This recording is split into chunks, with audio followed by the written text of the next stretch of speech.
प्रातः क्लास चल रहा था 23/12/1967 शनिवार को छठी पेज के मध्य में बात चल रही थी।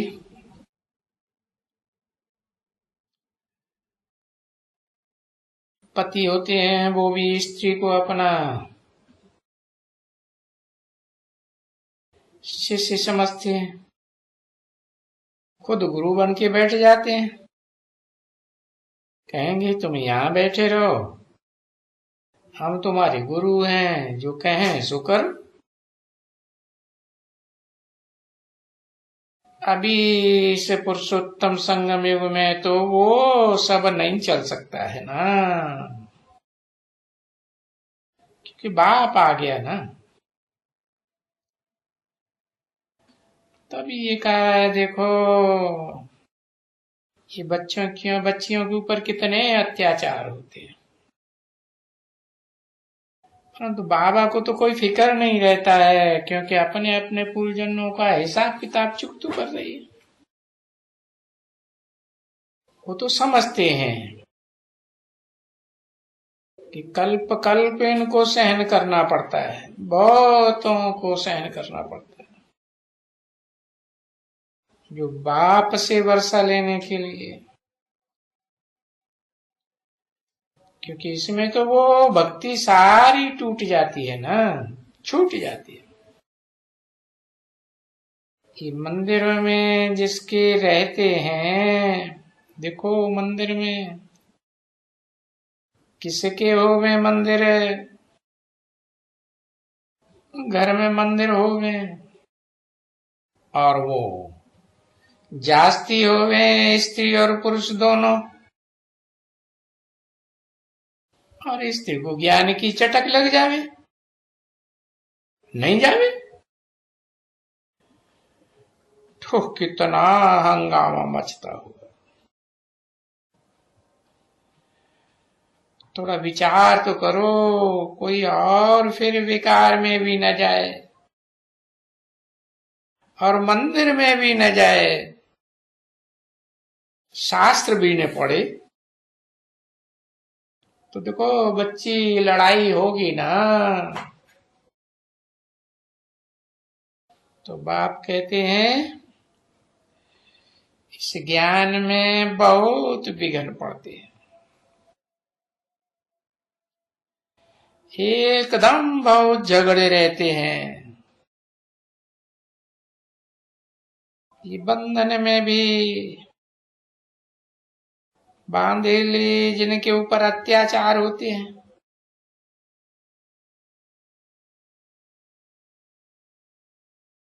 वो भी तो लड़ पड़ते हैं।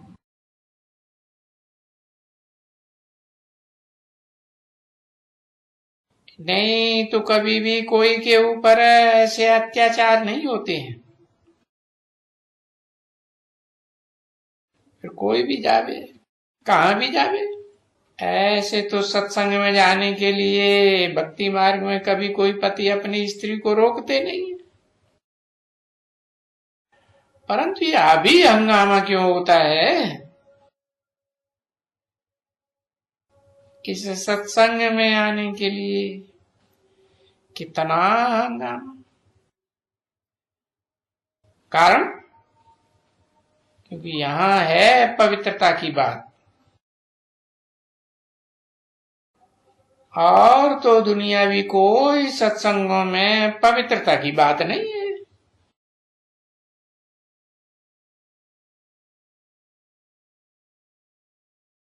अगर पुरुष नहीं चाह रह सकते हैं तो जंगल में चले जाते हैं। अब ये बच्चियां कहां जाएं, है ना। अरे पुरुष तो प्रबल होते हैं, कहीं भी जाएंगे। ये बच्चियां तो कलयुग में अबला बन जाती है, और वो कहते हैं ये तो नागिन है। तो बाप समझाते हैं ना, और तो वो समझते हैं कि ये नरक का द्वार है। और वहां बाप क्या कहते हैं? नहीं, ये कन्याएं माताएं तो स्वर्ग का द्वार भी हैं। हैं? कब? एक बाप से ज्ञान लेती हैं तो स्वर्ग का द्वार, और अनेक गुरुओं के चक्कर में फंस जाती हैं तो नरक का द्वार। है ना बरोबर? अभी तो तुम बच्चियां स्वर्ग भी स्थापन करती हो, और यहां आने से पहले तो तुम नरक का द्वार थी।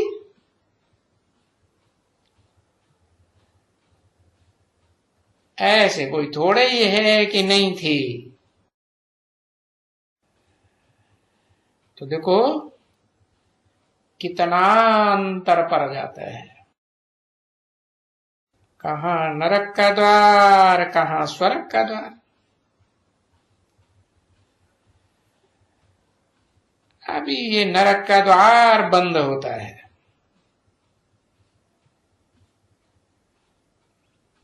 और बरोबर ये स्वर्ग की स्थापना होती है। परंतु ड्रामा ऐसा है कि वही स्वर्ग फिर नरक बन जाता है। तो नरक का द्वार हो जाती है। तो ऐसे कहेंगे ना बच्ची कि सत्य युग है स्वर्ग का द्वार, और नरक है कलयुग नरक का द्वार। ये सब समझने की बातें हैं। तो तुम बच्चे नंबरवार पुरुषार्थ अनुसार जब समझते हो तो इन बातों पर सारा दिन मंथन चलता है, चिंतन चलता है। इसलिए तो यहां पवित्र रहती हो। हाँ, यहां पवित्र रहते हो। बाकी ये जरूर कहेंगे कि ज्ञान की नंबरवार धारणा होती है। 23/12/1967 की प्रातः क्लास का 7वां पेज। और स्कूल में तो सब अलग अलग पढ़ेंगे ना, एक जैसी पढ़ाई तो नहीं पढ़ेंगे।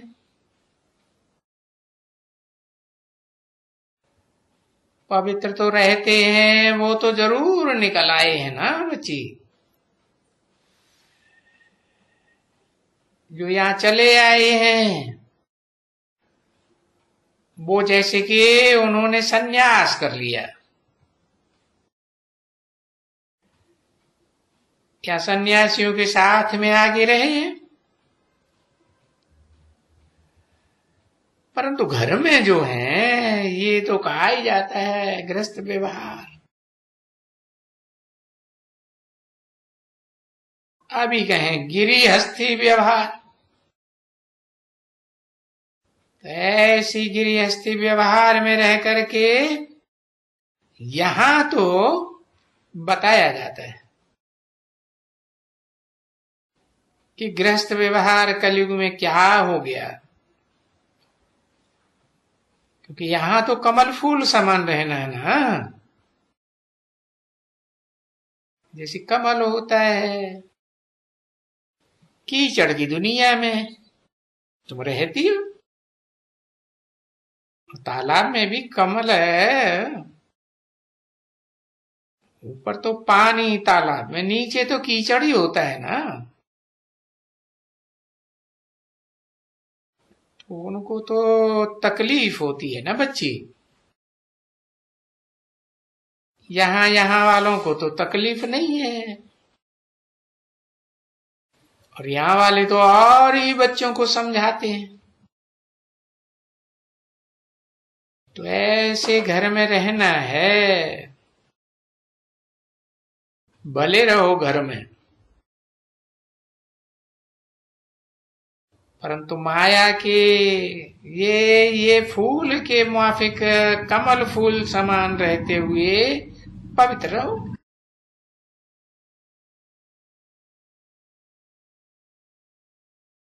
कोई दूसरी बात तो नहीं है। मन बुद्धि को इस पंख में मत फंसने दो। सो भी एक ही जन्म की तो बात है, इस जन्म के लिए। अब ड्रामा का अंत आकर हुआ है।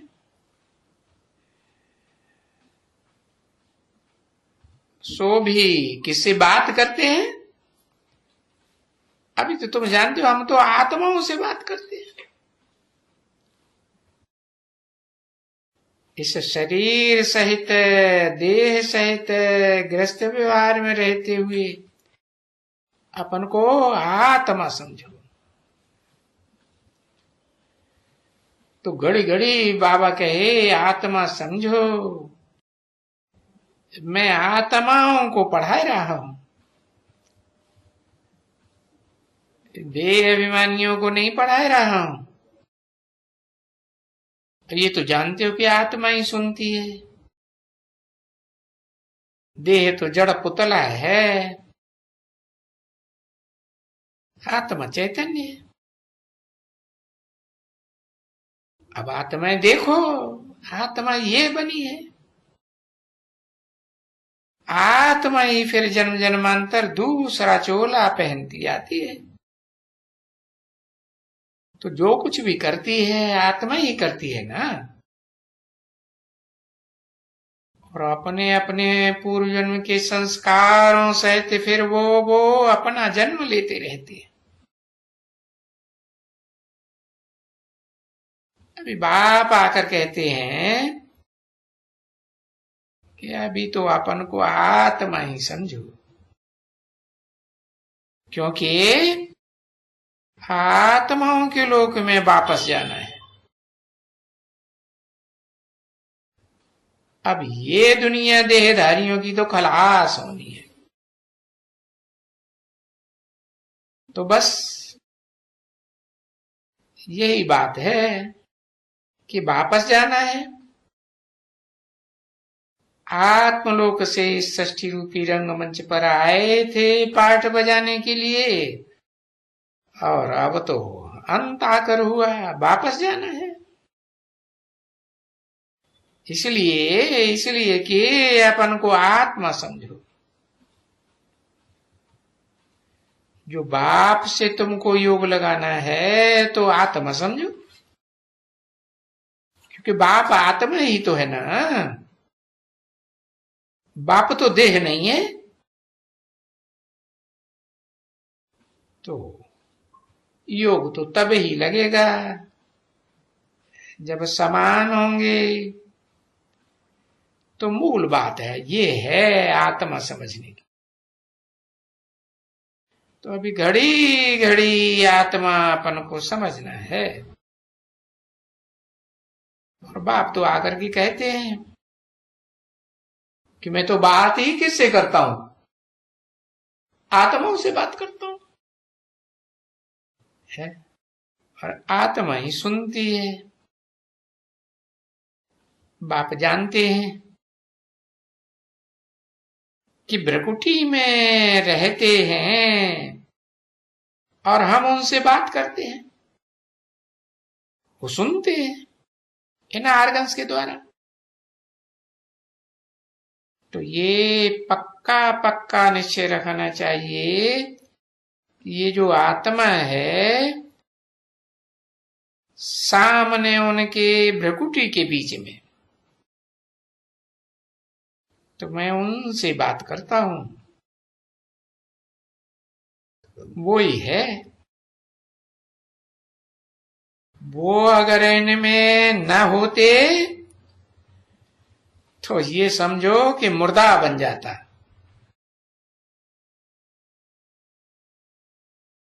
जानते हो ना, शिव बाबा में से शिव को निकाल दो तो क्या बचेगा? मुर्दा ही बचेगा ना।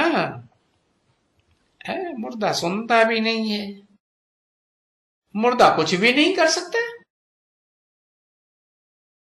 तो आत्मा सुनती है।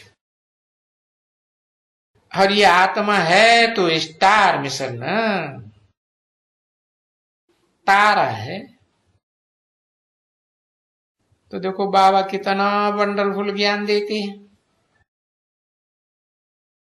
वो तो आसमान के जड़ सितारे हैं,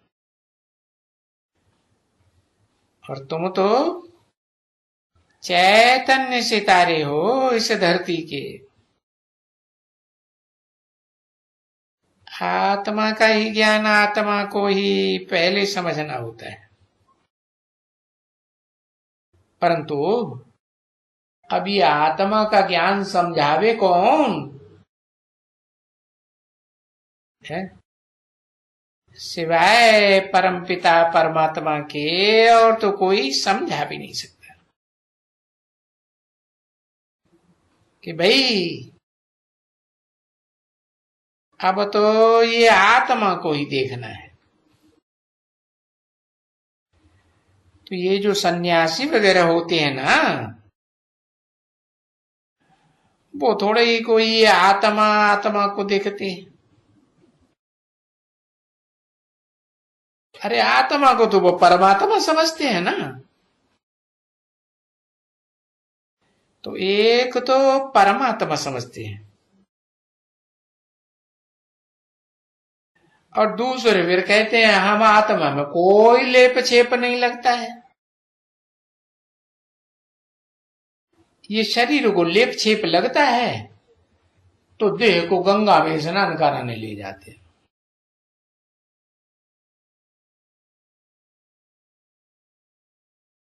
तो इसलिए ये शरीर जाते हैं गंगा में जाकर के डुबका लगाने के लिए।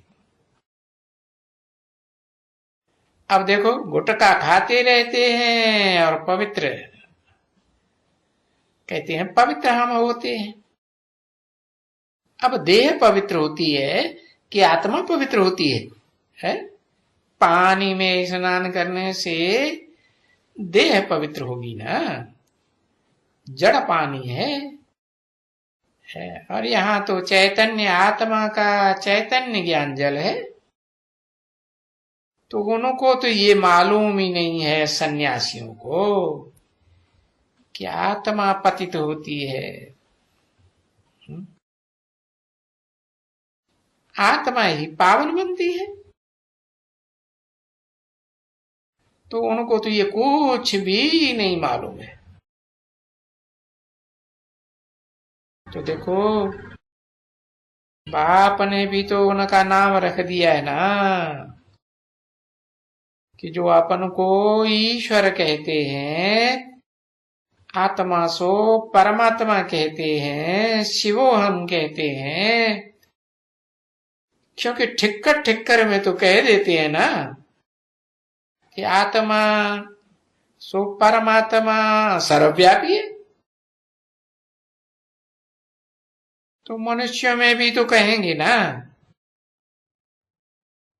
तो बाप कहते हैं उनको तो ये बातें कुछ भी समझ में नहीं आती, एकदम कुछ भी नहीं। अभी बाप कहते हैं कि देखो बच्चों को इन सन्यासियों से कितना माथा मारना पड़ता है। भले कल्प कल्प कल्प कल्प ही ये कहना पड़ता है ना बच्चों को। कितना मेहनत करते हैं, कितने वर्षों से देखो मुरली बजती रहती है। गवर्नमेंट है ना बच्चे, ये जो धर्म को नहीं जानते हैं, ये गवर्नमेंट धर्म को मानती नहीं है। कहते हैं धर्म नर परेक्ष, हमें कोई धर्म की अपेक्षा नहीं है। तो ये गीता में बाप जाकर के फिर समझाते हैं ना कि बच्चे तुम लोग ऐसे मत समझो। क्या क्या नहीं समझो? कि मैं गुजराती हूं, मैं फिरंगी हूं, मैं मुसलमान हूं। नहीं, तुम ये अलग अलग जाति, फिरंगी, मुसलमान, ये सभी कुछ नहीं हो। तुम सभी आत्माएं हो। ऐसे तो ये कहते हैं ना, कहते हैं जात पात का भेद नहीं। अब तुम तो जानते हो प्रैक्टिकल में कि तुम जाति पाति में नहीं आते हो। कब? जब अपन को आत्मा समझेंगे। देह समझने से फिर जाति पात, अनेक धर्मों का चक्कर, अनेक भाषाओं की बात, अनेक राज्य हो जाते। नहीं, अभी तुम समझ गए हो कि तुम सब आत्माएं हो। आत्मा का धर्म स्वधर्म। तो ये जो जात पात का भेद है जो लिखा हुआ है, नहीं तो ये लोग समझते हैं कि यहां भी ऐसे ही है। ये सभी, ये कोई धर्म नहीं है, समझा ना? तो धर्म तो अपना समझाते हैं ना बच्ची। अरे धर्म तो है ही, परंतु इस समय बच्चों को समझाते हैं कि अपन को आत्मा समझो।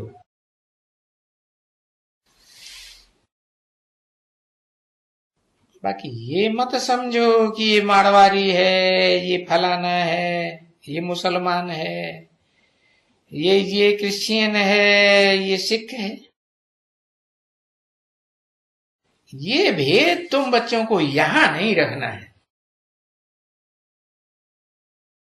क्योंकि तुमको तो सबको क्या देखना है? आत्मा देखना है? आत्मा को ज्ञान देना है ना। क्योंकि इस सृष्टि में इस अंत में आकर के सब आत्माएं अज्ञानी बन जाती है। अपन को देह समझने लग पड़ते हैं। तो अभी तो ये समझ में है ना कि अब ये अनेकता का भेद नहीं रखो। तो उन्होंने उससे ये उठाया है कि हमारा कोई धर्म नहीं है। अभी ये नहीं कहते हैं कि कोई आत्माएं हैं और बाप पढ़ाए रहे हैं, क्योंकि वो बात तो उनको मालूम ही नहीं है ना। मालूम है? मालूम ही नहीं। तो देखो, उनसे ये सभी उल्टा ज्ञान उठाया है कि एक तो धर्म है ही नहीं। अभी संसार में एक धर्म है नहीं है। और फिर बाकी जो भी कहते हैं ना कि यहां सभी एक ही हैं और एक ही हो जाएगा, ऐसे कहते हैं ना कि सारी दुनिया एक हो जाए। अभी सारी दुनिया ऐसे कोई एक थोड़ी ही हो सकती है कि अपन को देह समझते रहे और सारी दुनिया एक हो जाए। यहां तो एक बाप बैठा है कि सारी दुनिया में एकता स्थापन हो जाए। बाप बैठ करके स्थापना करते हैं ऐसी दुनिया की, और जो समझाते हैं उनसे तो वो लोग उल्टा समझ लेते हैं। पीछे बैठ करके वो शास्त्रों में लिखा है, तो इन्होंने तो नहीं लिखा है ना, और लिखा तो है उन ऋषियों मुनियों ने उस समय में। क्योंकि तुम बच्चे तो चले जाएंगे स्वर्ग में ना, पीछे तो ये शास्त्र होंगे ही नहीं, तो फिर ये उन्होंने कुछ न कुछ गीता से ही उल्टा सुल्टा लिख दिया है। तो बाबा समझाते हैं ना, बच्ची आत्माएं समझो अपन को, तुम सभी आत्मा आत्मा भाई भाई हो। तो ये भी समझते हैं हम भी ब्रदर्स हैं, है ना। तो ब्रदर्स एंड सिस्टर्स दो अलग अलग हो गए ना बच्चे। सभी ब्रदर्स का अर्थ ही अलग है, क्योंकि एक बाप आत्मा सुप्रीम सोल, और उसके बच्चे अपन को आत्मा समझे तो ब्रदर्स। अब उन्होंने तो जो अक्षर निकाले हैं वो वहां से जाकर के निकाले हैं उल्टे, है ना। तभी तो यहां कहते हैं ना, वननेस हो बस।